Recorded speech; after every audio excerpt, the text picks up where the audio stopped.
Waiting for clarity on the Deshaun Watson legal situation and his eventual destination, which team of the Houston Texans going to trade him to. All of that is coming. This Friday is a huge day for the entire NFL and for Deshaun Watson, for NFL fans, for Houston Texans fans, and for any quarterback needy teams, as we're finally going to get some clarity on this Deshaun Watson situation. Now, in this video, I'm hoping to give you guys the whole enchilada in regards to where things stand with Deshaun Watson's case, but also the teams that are the most likely to trade for him. Now, before we get to the content, I wanted to give you guys a heads up. Whenever I make a video on Deshaun Watson's situation, the video gets demonetized, which means YouTube can't make money off of the video, which means as a result, YouTube won't push my video out to a larger audience. We can counteract this if you guys leave a like on the video. It'll help me a ton. And we're also giving away $500 to a subscriber that turns on our notifications on this channel. Now that we get all that out of the way, break!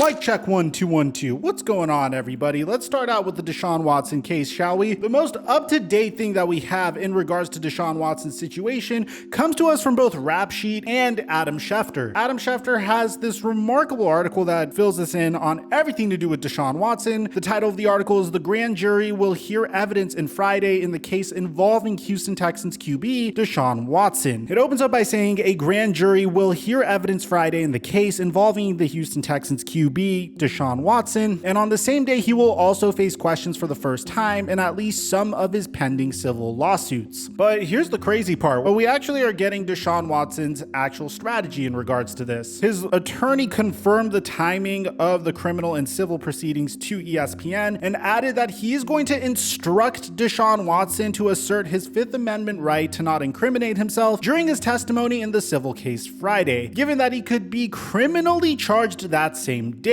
Now, for those of you guys that are saying this is a little sketchy, Rusty Hardin said that "I'm not going to let him answer questions from anybody before that grand jury has made its decision. There's not a lawyer in the country that would." The New York Times reported on Tuesday that several of the women who have filed criminal complaints against Deshaun Watson have been subpoenaed to appear before the grand jury on Friday. Now, the grand jury process does not require a unanimous vote. If 9 of the 12 grand jurors return what's known as a true bill under Texas law, Harris County, Texas District Attorney Kim Ogg could then opt to proceed with a criminal case against Watson. But that's just one side of the equation. And while we could get a decision as soon as Friday, Deshaun Watson will face several days of depositions in the 22 pending civil cases, as each of the plaintiffs in those cases can question him for up to 2 hours, according to his lawyer. Once the grand jury process is concluded, we intend for him to start answering questions in depositions. So I'm happy that there's going to be some progression in regards to this situation. This has been going on, the whole Deshaun Watson wanting to be traded and then eventually a case coming out of it has been going on for a little bit over a year. So it's nice to see that we are going to at least have progress made towards getting to some sort of resolution or some sort of verdict in regards to the things that Deshaun Watson is being accused of. Now, how does this affect him in the NFL? Well, there's been a lot of teams that have come and gone that really needed quarterbacks. I mean, just off the top of my head, you have the Pittsburgh Steelers. Just this past week, you saw the Denver Broncos trade for Russell Wilson. Aaron Rodgers went back to the Green Bay Packers. The Washington Commanders, who originally, according to Albert Breer, said that they won't make a move on Deshaun Watson unless there's a full settlement of his legal situation, made a trade for Carson Wentz just the other day. And as a result, as time went on, all the teams that I thought could potentially trade for Deshaun Watson opted just to take their hat out of the Deshaun Watson race, from the Miami Dolphins to the New York Giants to the Chicago Bears. Yeah, I guess you could say maybe the New Orleans Saints might be interested. So you might be wondering,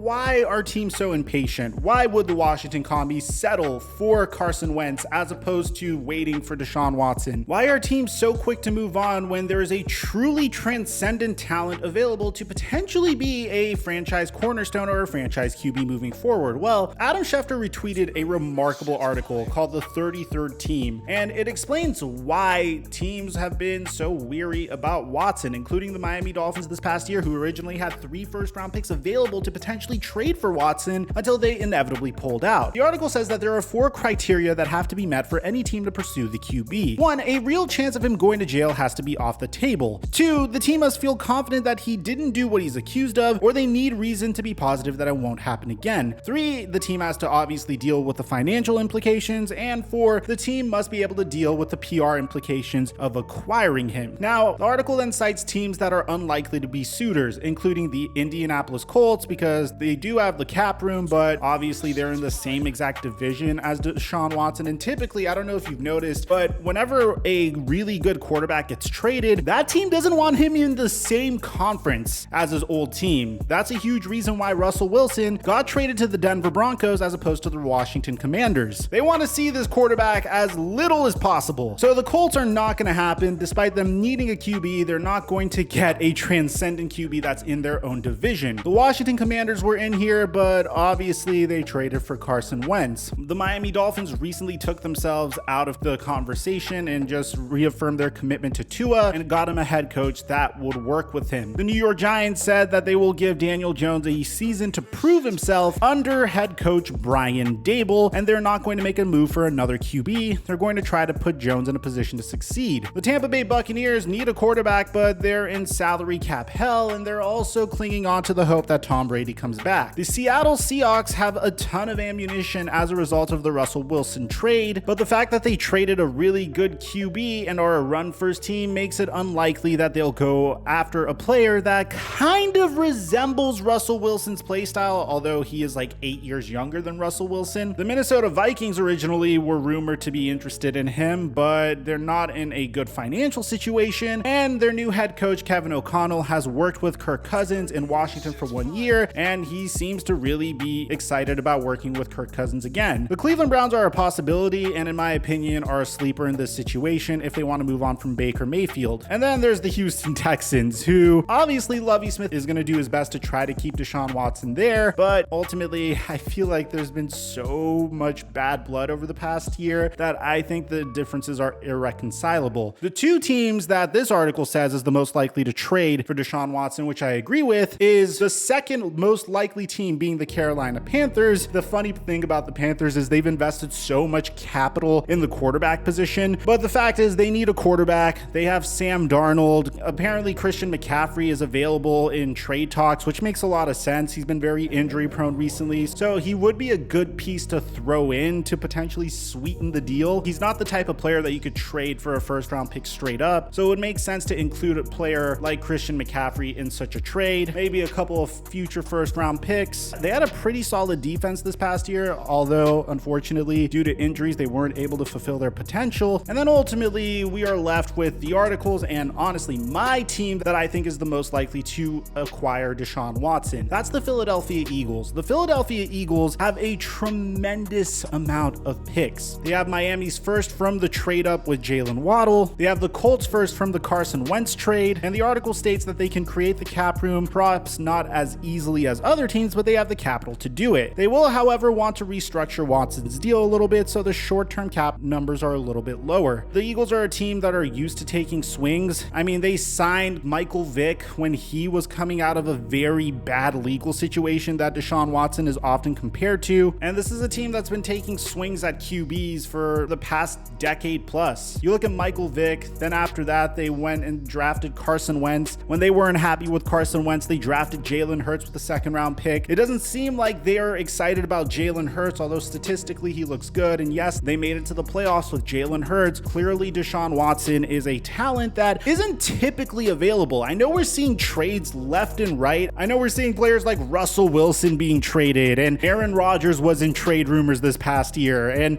Tom Brady switched teams like 2 years ago, and Deshaun Watson's been available for the past year plus. But you need to understand that these type of decisions... Boba, no, come here.